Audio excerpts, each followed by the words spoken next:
Hi, I'm Leo, 48, accountant, widower, and until recently, the father of 2 teenage daughters who decided I wasn't enough.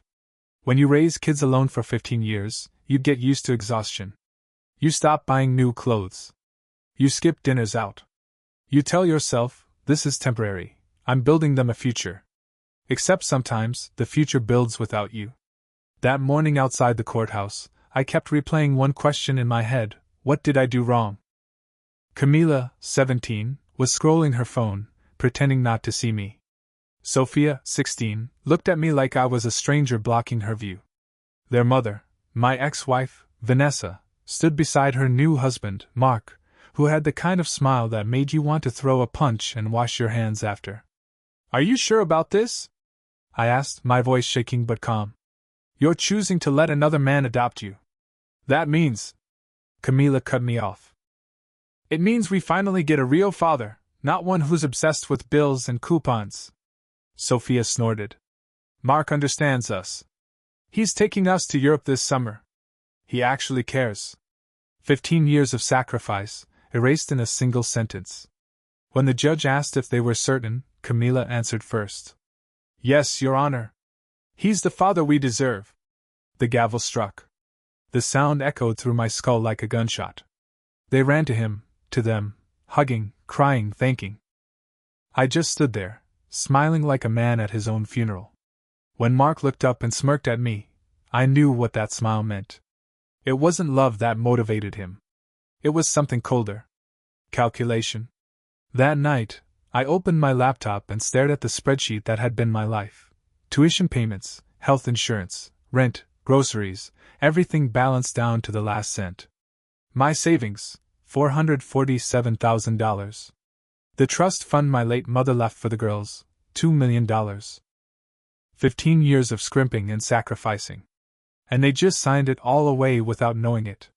When I called Roberto, the family lawyer, to ask what the adoption meant for the trust, he paused for a long moment before saying, Leo, your mother was smarter than all of us. The trust passes only to your legal dependents. Since they've been adopted by another man, the money reverts to you. It took me a full minute to breathe again. In that instant, grief turned to something else. Not revenge. Not yet. Clarity. They wanted a new father? Fine. Let him pay for Europe. Let him pay for college. Let him pay for everything I broke myself to give them. Because as of today, they were no longer my daughters. And for the first time in 15 years I was free. The morning after the adoption, I woke up with that strange lightness that comes after something irreversible, like waking up after a funeral. Only this time, the dead were still breathing. I called in sick to work and stayed in bed until noon, staring at the ceiling fan. It creaked every few seconds like it was mocking me. You lost them, you lost them, you lost them. But by the third rotation, another thought cut through: they think I'm broke. That's when I remembered Sophia's old MacBook buried in the closet. She'd used it for high school projects before switching to an iPad her mother bought her. I dug it out, wiped off the dust, and turned it on. Her iCloud account was still logged in. Every photo, message, and chat from the last 3 years, all synced. I don't know what I expected. Maybe guilt? Maybe some secret plan to come back? What I found instead was like reading a diary of betrayal written in group texts. Dad works so much because he doesn't care about us. He only takes us to cheap places because he's embarrassed of being poor. I hope he doesn't come to graduation. His car looks like a joke. He's pathetic. Every message was a knife. My ex-wife, Vanessa, had been carefully sharpening them for years, turning my thrift into shame, my work into neglect, my care into control. And every weekend they spent at her house with Mark, she let him play hero. He bought designer bags, steak dinners, first-class dreams. All while I was clipping coupons and juggling bills to pay for the schools she bragged about. The final photo in the chat was a video from Sophia. She and Camila posed next to a red convertible BMW, both grinning. Look what Daddy Mark is giving us for our birthdays! Finally someone who invests in our future. The sound of their laughter, my daughter's laughter, made my jaw clench so hard my teeth hurt. That night, I called Roberto again. You said the trust reverts to me, right? No conditions? None, he confirmed. Your mother's exact words were, if they ever choose another father, they choose to walk away from my fortune. I almost laughed. My mother, God rest her, never trusted Vanessa. She'd seen through her long before I did. The next day, I hired a private accountant to look into Mark's finances. Within a week, the report landed on my desk. Your ex-wife's new husband, the accountant said, is in deep trouble. He owes over $400,000 to private lenders. His business? Bankrupt for 6 months. I hung up the phone and sat there for a long time, staring at the trust documents. So that was the game. He wasn't trying to raise my daughters, he was trying to cash them in. And the funny thing about greedy people is they never check the fine print. That night, I poured myself a drink, opened a fresh spreadsheet, and gave it a title I'd never used before. Project Collection. 2 weeks later, Vanessa called me, the first time she'd dared since the adoption. Leo, she said, her voice a syrupy mix of guilt and fake sweetness. The girls want to see you. Maybe we could all meet for dinner? I almost laughed. Dinner? You mean the same daughters who said I was pathetic? A pause. Then the truth slipped through. Look. Mark's having some business delays. Europe's postponed. Things are tight right now, and the girls miss. There it was. Tight. Translation. They finally noticed the faucet of free money had stopped running. Vanessa, I said quietly. They made their choice. Enjoy the life they picked. I hung up before she could reply. But the next day, something better happened. Karma decided to work overtime. I got a call from Roberto, my lawyer. You might want to sit down, he said. Mark tried to access the trust last week. My pulse spiked. And? He submitted a request through your mother's old attorney, claiming to be the girl's legal guardian entitled to their inheritance. When we denied it, he threatened to sue. We sent him the trust's terms. He backed off instantly. I couldn't help but grin. So he knows. Oh, he knows. Roberto chuckled. And he's furious. He asked if there was any way to contest it. I told him no. Your mother's clause is airtight. Adoption severs all rights, period. That evening, I drove past Vanessa's house, not to confront, just to see. The BMW was gone. So was the shiny Mercedes SUV. For sale. Sign leaned crooked in the front yard. In the window, I saw Camila pacing, shouting into her phone. Sophia sat on the couch, head in her hands. I rolled down the window just enough to hear fragments.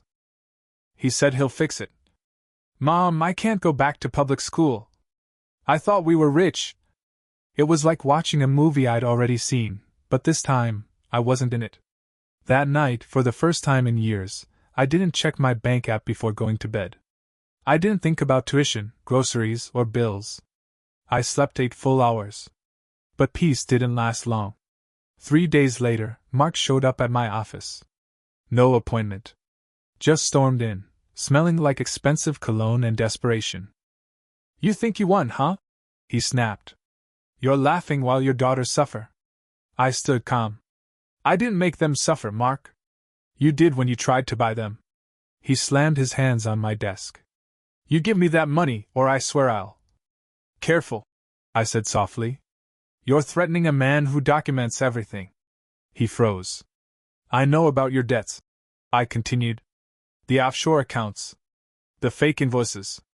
I didn't tell Vanessa yet, but maybe she should know who she married. Mark's face drained of color. You wouldn't. Try me. He backed away, shaking, then pointed a trembling finger. This isn't over. He left, slamming the door so hard the picture frames rattled. I sat down, exhaled slowly, and smiled for the first time in months. No, Mark, this wasn't over. It was just getting interesting. The crash came faster than I expected. By mid-August, Vanessa's house sold for barely half its value. Her new husband's consulting firm was exposed as a glorified shell for laundering investor money, a scandal that made the local news. Mark was arrested for fraud, embezzlement, and tax evasion. When I saw his mugshot on TV, he still had that smirk, only this time it looked like it hurt to hold. Vanessa called the next morning. I almost didn't answer, but curiosity won. She didn't even say hello. You did this. I stayed quiet. Her voice cracked. They froze our accounts. Mark's facing 10 years. The girls can't go back to their school. We have nothing. Vanessa, I said evenly. You built that life yourself. I just stopped funding it. Please, Leo. It came out barely above a whisper. They're scared. They miss you. I was wrong, okay?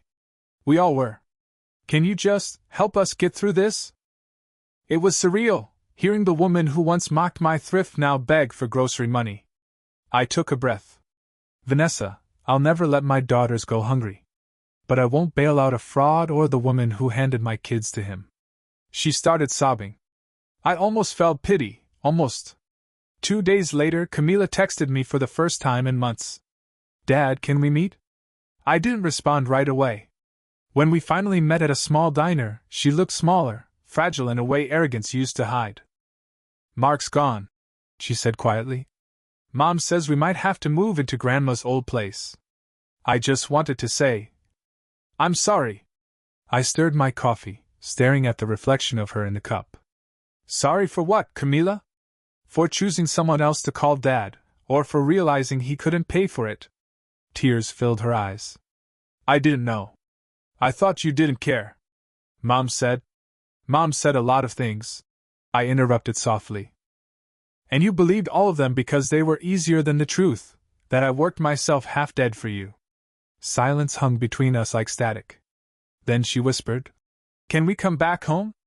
I looked at her, my daughter who'd once called me pathetic, and felt something I hadn't expected, not anger, but distance. Home's always open, I said slowly. But it's not the same house anymore. You'll have to earn your way back into it. She nodded, wiping her eyes. I will. When I got home that night, I sat in my dark kitchen with a glass of wine, staring at the trust papers again. It wasn't about revenge anymore. It was about boundaries, about finally protecting myself from people who'd only taken. But life has a way of twisting even the cleanest plans. Because the next morning, I got a letter from the state's attorney's office. They wanted to talk about Mark, about the trust, about me. Apparently, someone had tipped them off that I might have known about his fraud and benefited from it. And just like that, I was back in the crossfire. The interview room smelled like burnt coffee and bureaucracy. 2 investigators sat across from me, one young and eager, the other old enough to remember typewriters. Mr. Alvarez, the older one began. We're looking into financial irregularities connected to Mark Dempsey's company. Your name appears in a few emails. I raised an eyebrow. Emails? He slid a folder across the table. Inside were printouts of messages, all fake. I recognized my email address, but the writing wasn't mine. One of them read, Let's move the funds through the trust. No one will trace it if we route through the kid's account. L. Alvarez. I laughed, sharp, incredulous. That's not me. I never sent these. The young investigator leaned forward. Mr. Dempsey claims you collaborated with him to protect assets from tax penalties. He said you were a numbers guy who owed him a favor.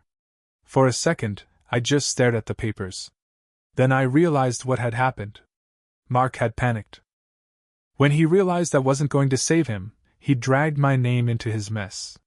Gentlemen, I said, steadying my voice, check the headers. I'm a CPA.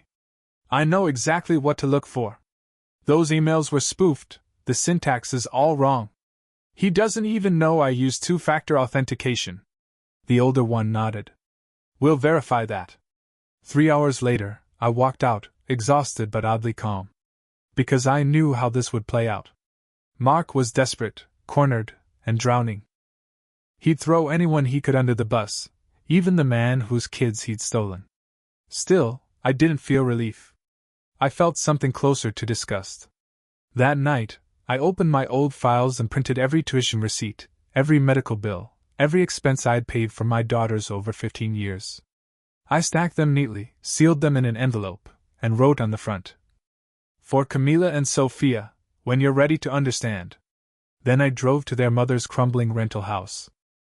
The curtains were drawn, lights off, like the place was ashamed of itself. Camila answered the door. Behind her, Sophia sat on the floor surrounded by cardboard boxes. "Dad?" she said softly. I handed Camila the envelope. "One day, when you're older, read it. It's every proof that I never stopped loving you. Even when you stopped believing it." She hesitated. "Are you okay?" I almost smiled. "Better than I've been in years." As I walked back to my car, I saw Vanessa watching through the window. Her face was pale, drawn. She looked like someone who finally understood that every choice has a cost. By the end of that week, the investigators cleared my name completely. Mark's fraud case expanded, and he was denied bail. It should have been satisfying. It was, for about an hour. Then the emptiness crept back in. Because once all the noise settled, the anger, the revenge, the justice, all that was left was silence. And silence, when you've spent your whole life taking care of people, is heavier than guilt. Until one morning, 3 weeks later, a knock at my door changed everything. It was Sophia. Alone. Holding the envelope, and crying. She stood there in her hoodie, eyes red, hair messy, like a kid again. For a second, I saw my little girl, not the teenager who'd called me pathetic, but the one who used to crawl into my lap when thunderstorms hit. "Can I come in?" she whispered. I nodded, wordless. She sat at the table, pulled out the envelope, and spread the papers like evidence at a trial. "I read everything," she said quietly. "The bills, the insurance forms, even the college savings plan." "You paid for everything, didn't you?" "Yes." "And Mom, she made it sound like you didn't care. Like you were just cheap." I took a deep breath. "Your mom wanted to win. I wanted to survive." Sophia looked down, her hands trembling. "I feel so stupid." I shook my head. "No, sweetheart. You were just a kid who wanted to feel loved. You didn't know how much love looks like sacrifice." For a long moment, she said nothing. Then she leaned across the table and hugged me, tight, desperate, the kind of hug that breaks something open. "I miss you, Dad." That cracked me. "I miss you too." We sat there for hours, talking about everything, the divorce, her anger, the way Vanessa twisted things, how money had replaced meaning. By the time she left, there was a kind of peace in her eyes I hadn't seen since she was small. The next day, Camila called too. Then Vanessa texted, asking if I'd consider co-parent therapy. I didn't reply, not out of spite, but because I didn't need to. The balance had finally shifted. Weeks passed. I started cooking again, sleeping better, even planning a small trip, the first real vacation I'd ever taken. One night, I got a voicemail from Camila. "Hey, Dad. Sophia and I are starting community college next semester. We're using the scholarships you told us about. We want you to come to orientation." I replayed it 3 times before realizing I was crying.